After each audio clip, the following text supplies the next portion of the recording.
Toujours en pleine crise, Disney voudrait vendre maintenant certains de ses produits, et pas des moindres. On voit ça ensemble.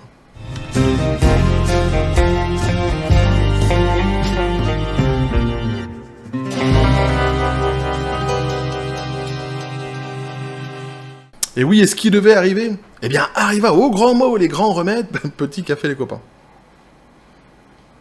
On se doutait bien, de toute façon, hein, qu'au bout d'un moment, vu la situation de Disney, la crise qu'ils sont en train de traverser, qu'ils finiraient par vouloir mettre en vente certains de leurs produits, donc ici c'est exactement le cas.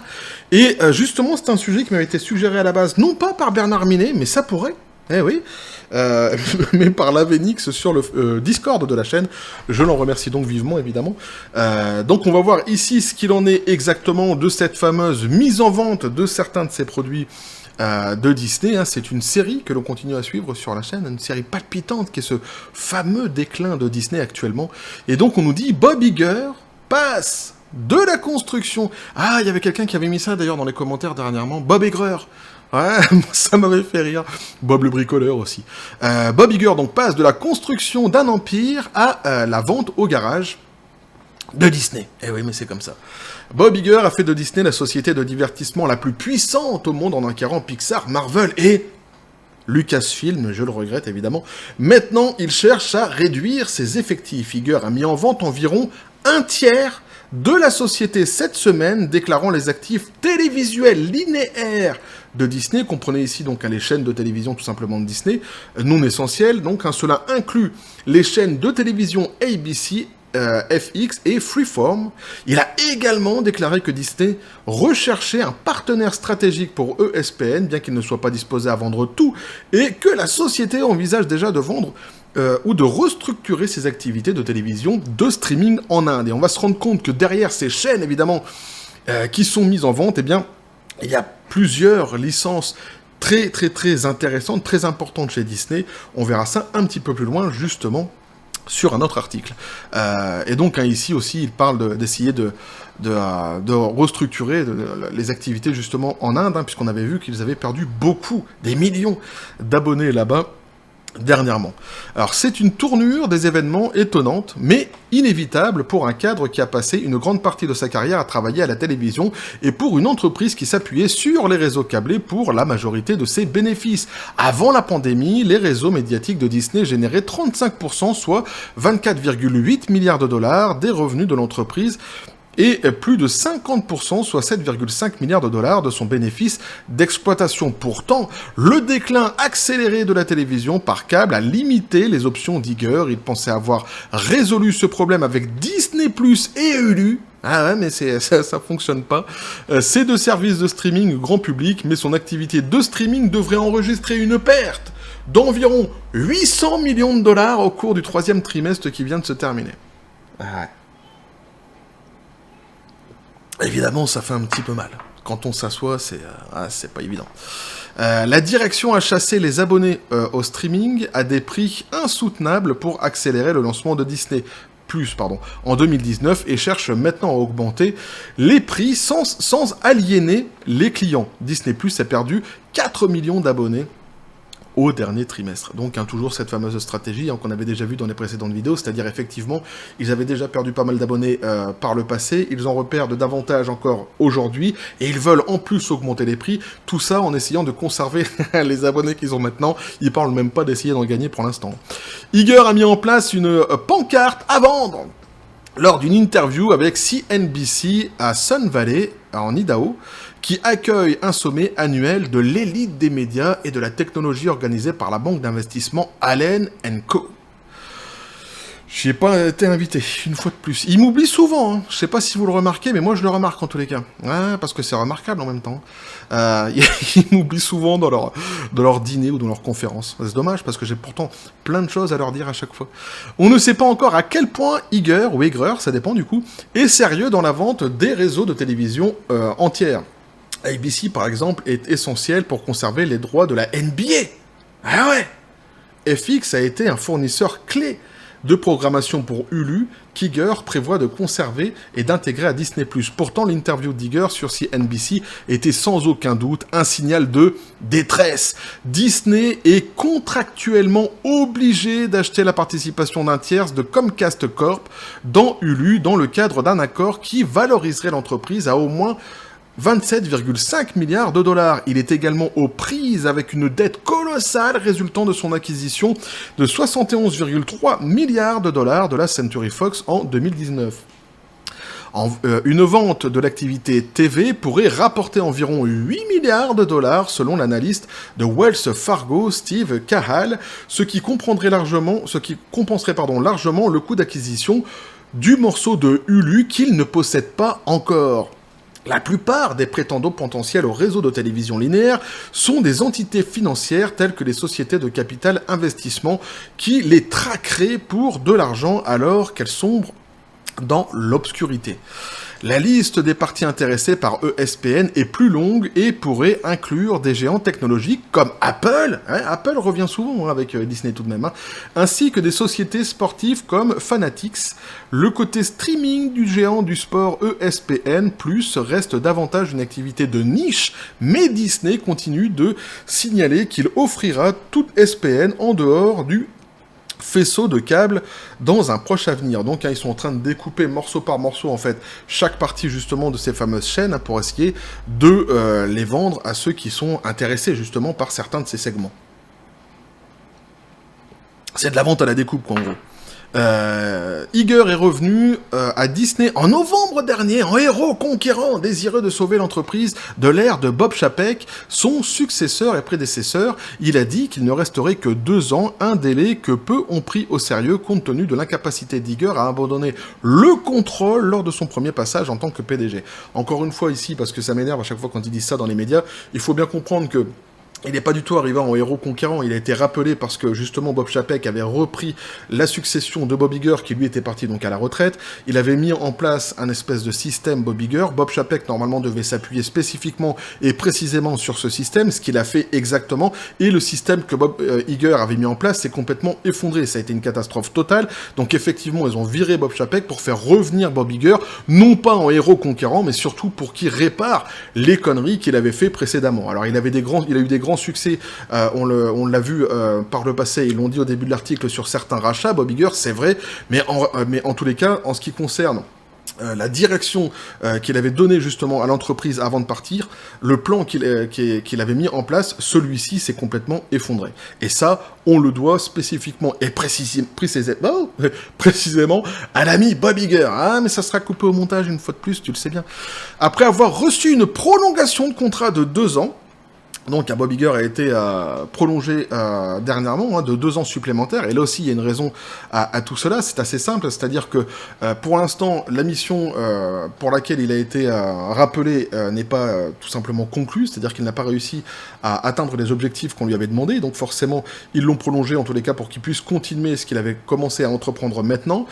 C'est une évidence. Il s'est avéré que la situation dans laquelle en fait se trouve Disney est bien pire que ce que certains s'imaginaient, notamment les actionnaires, mais Bob Iger lui-même aussi lorsqu'il est revenu, donc ceci explique cela, et en plus, dans les 2 ans de contrat qui vont arriver ici, eh bien, on lui demande en même temps, eh bien, d'abord de réparer ses conneries, mais aussi de préparer la place à son successeur qu'ils n'ont absolument pas trouvé actuellement et qu'ils sont toujours en train de chercher. Donc ceci explique évidemment tout cela. La semaine dernière, donc Iger a encore 3 ans du coup pour nettoyer un gros gâchis qui comprend également un ralentissement de l'activité des parcs à thème de l'entreprise, et tout ça on le doit à lui actuellement. Une série de ratés pour la division cinématographique de l'entreprise et la grève par Hollywood, acteurs et écrivains, scénaristes contre toutes les entreprises de médias. Des vidéos qu'on avait déjà faites, qu'on avait vues justement par le passé, sur cette fameuse grève des scénaristes et des acteurs, évidemment. Alors des rumeurs circulent depuis longtemps. Rumeurs aussi qu'on avait traitées sur la chaîne. Selon laquelle Iger finira par vendre tout Disney à Apple. Eh ouais. Mais ça, c'est une rumeur qui date déjà depuis un moment maintenant, on peut même dire quelques années. Mais c'est vrai qu'elle est revenue en force ces derniers temps. J'en avais parlé il y a quelques mois déjà de cela, en disant que Apple ziotait, lorgnait l'affaire de Disney actuellement, et ici, eh bien, on nous le rappelle une fois de plus, parce que effectivement, c'est toujours dans les tuyaux. Hein. Apple regarde de très près la situation actuellement de Disney. Alors, est-ce que ça serait mieux que Apple finisse par acheter Disney? Pas sûr, parce que eux aussi, pour le côté woke de la force, ils sont quand même pas mal dedans. Mais en tous les cas, ça reste évidemment une rumeur, c'est vrai, mais toujours dans les tuyaux. Il est encore donc difficile d'imaginer Iger vendre Disney à qui que ce soit. Il a toujours été un constructeur, mais pas un vendeur. Mais Bob, le bricoleur, fait beaucoup plus de coupes cette fois-ci. Et ouais, il a changé de casquette. Il est passé de constructeur à vendeur. Les commentaires d'Iger devraient effrayer ses pairs. Si une entreprise diversifiée comme Disney renonce à ses réseaux câblés, qu'est-ce que cela signifie pour des entreprises comme Paramount Global et Warner Bros. Discovery?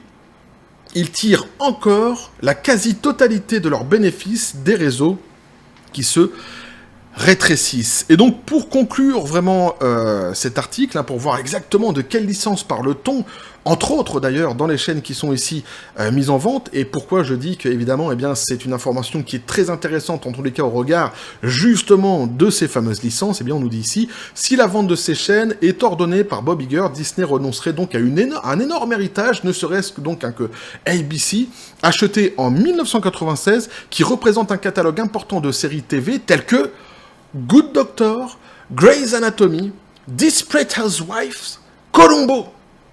Ah, Columbo. Ma femme me disait toujours Lost. Ah, je l'imite super bien, mais ça, c'est mon côté, encore une fois, entertainment. Accent et imitation, je suis au top. Lost, Les Disparus, Ma famille d'abord. Oh, Ma famille d'abord. Excellente série. J'avais beaucoup aimé par le passé. Modern Family, Sabrina et l'apprentie sorcière, ou encore Scrubs. Notons par ailleurs que si rachat d'une partie des chaînes de télévision il y a, se posera sans doute la question de la chaîne FX que Disney a obtenue grâce à un rachat de Century Fox, en plus de posséder un catalogue lui aussi impressionnant comportant entre autres Malcolm. Et là aussi, Malcolm a une série que j'apprécie tout particulièrement aussi, et American Horror Story, toujours avec un accent extraordinaire. La chaîne est au cœur d'un projet phare de Disney, la série Alien, que dirige le génial Noah Hawley, qui suscite beaucoup d'attentes auprès de la licence lancée par Ridley Scott. Donc, hein, vous l'aurez compris, les copains, on passe à un nouveau chapitre, j'allais dire un nouvel épisode, mais en fait c'est un nouveau chapitre, hein, chez Disney, qui est celui, de la vente à la découpe. En tous les cas, actuellement, on parle donc des chaînes de Disney, et évidemment, comme on a pu le voir ici, les chaînes concernées sont quand même, ce sont des segments très importants quand même à la base de chez Disney, qui comportent beaucoup de licences qui sont hyper intéressantes, hein. On a pu le voir ici, donc, hein, Ma famille d'abord, Lost, beaucoup de séries comme ça qui sont quand même des licences qui sont quand même assez intéressantes à la base, et Disney, hein, qui se retrouve dans une situation dans laquelle il s'enlise de plus en plus actuellement, notamment avec tous les flops qui se sont enchaînés dernièrement au cinéma, mais aussi sur leur plateforme de streaming. Ça va pas s'améliorer au vu des images qu'on a eues dernièrement de Blanche-Neige. Je suis encore sous le choc de cette annonce de Blanche-Neige. Franchement, les photos qu'on a vues, c'est un scandale, c'est un truc de fou. Donc ça risque encore une fois, normalement, hein, comme je l'ai dit dans une précédente vidéo, je suis pas Nostradamus, ni mamie voyante, mais si Blanche-Neige suit la courbe de la petite sirène, on risque de se retrouver une fois de plus face à un flop. En tous les cas, la crise ne fait que s'empirer actuellement chez Disney, et évidemment, ce qui devait arriver arriva. On en avait déjà parlé ensemble, d'ailleurs, dans les commentaires sous les précédentes vidéos, dans les analyses qu'on avait pu faire. Chacun de notre côté, on se disait, qu'est-ce qu'ils vont commencer à vendre en premier pour essayer justement de sortir la tête de l'eau? Et bien maintenant, on le sait, on parle ici des chaînes. Alors, il s'appuie aussi, Bob Iger, pour dire, oui, mais alors on les vend, mais attention, c'est aussi parce que, de toute façon, aux États-Unis, il y a beaucoup de foyers qui, de toute façon, ne regardent plus vraiment la télé, ils sont plutôt sur les plateformes de streaming, donc il essaye, comme toujours, hein, d'amoindrir les effets négatifs de la politique de Disney ces derniers temps, ou plutôt, il essaye d'enjoliver un petit peu les choses. chose, mais en réalité, et comme l'article l'a bien cité juste avant, c'est quand même assez significatif de ce qui est en train de se passer actuellement chez Disney. On parle carrément de... ouais, d'une vente à la coupe, d'une vente au garage, hein, comme disait l'article juste avant. C'est hyper significatif de cette fameuse crise que traverse Disney. Et évidemment, ça va être intéressant de suivre tout ça. Ça ne présage rien de bon pour l'entreprise. Mais en revanche, il y a peut-être beaucoup de licences comme ça qui pourront finir par être sauvées. Qui sait, qui étaient actuellement entre les griffes woke de Disney et qui pourraient peut-être se trouver libérées, délivrées. Et qui pourrait finir par revenir, pourquoi pas, sous de meilleurs auspices, sous de meilleurs jours que ce qu'est en train de produire actuellement Disney et Bob Iger. Alors on a vu aussi la petite information au passage, la rallonge de contrat de Bob Iger, je l'ai expliqué dans la vidéo, faut bien comprendre ce qui est en train de se passer actuellement, c'est assez logique en réalité, puisque la situation est un vrai désastre et bien pire que ce que Disney avait imaginé. Et qu'actuellement, ils n'ont pas trouvé encore quelqu'un qui pourrait remplacer réellement Bob Iger. D'autant qu'il y a une autre rumeur aussi qui court en ce moment sur Kennedy, que Disney aurait essayé justement de se séparer de cette dame, et là aussi, ils n'ont pas réussi à trouver pour l'instant quelqu'un qui souhaiterait prendre le poste, tout simplement. Pourquoi ? Parce que la plupart des... comment je pourrais dire, des directives que donne Disney à celui qui arriverait ne plaît pas à ceux qui auraient les compétences de pouvoir reprendre la place justement donc de Kennedy. Et en gros, ils auraient les mains trop liées, c'est-à-dire que Disney, surtout Bob Iger, ne voudrait pas laisser suffisamment de liberté justement à la personne qui pourrait reprendre ce poste-ci. Et donc, enfin, ça reste de l'ordre de la rumeur, mais bon, on comprend qu'il y a des changements qui sont en train de se mettre en place dans l'entreprise, qu'ils cherchent en tous les cas des portes de sortie, ici la revente de certains produits, un successeur aussi pour Iger après les 3 prochaines années qui vont clôturer son contrat. Et donc ça va être intéressant évidemment de suivre et de continuer à suivre tout cela dans cette fameuse série palpitante qui est le déclin de Disney. Bref, voilà ce que je pouvais vous dire là-dessus les copains, n'hésitez pas à me dire ce que vous en pensez dans les commentaires, à vous abonner si le contenu vous a plu, activez la petite cloche pour les prochaines notifications, les prochaines vidéos qui vont arriver, à balancer un like, à partager la vidéo. Vous avez mon Twitter, mon Facebook et le Discord de la chaîne qui sont dans la description des vidéos, n'hésitez pas à venir. Et à basculer du côté de la force absurde des réseaux sociaux. Sur ce, les copains, comme toujours, je vous dis à la John Spartan, et qui n'est pas en grève d'ailleurs, John Spartan, paix, félicité, ouais, parce que je l'ai appelé hier, justement, tu vois. La dernière vidéo, j'avais dit peut-être qu'il est en grève, donc du coup, je l'ai appelé. Je fais, oh, John. D'abord, il me dit paix, félicité, je fais, pourquoi tu fais ça ? Normalement, c'est pas toi qui dis paix et félicité, c'est les autres. Et c'est moi quand je fais mes vidéos. Il m'a dit, ouais, c'est vrai, mince, je me suis un petit peu fourvoyé sur le coup. J'ai dit, c'est pas grave, je te pardonne, y a aucun problème. Tu t'appelles Spartan, je le conçois, y a pas de souci. Est-ce que t'es en grève ? Et il me dit, non, je suis pas en grève, je cours toujours derrière Simon Phoenix. Et j'ai dit, tu l'as toujours pas chopé ? Et il me dit, non. Je dis, mais dans le film, tu l'as fait choper. Il me dit, ouais, mais c'est un film, t'es con. Je dis, ouais, c'est vrai. Je suis peut-être un petit peu con, bref. Je suis en train de partir en couille. Et que la force soit avec vous.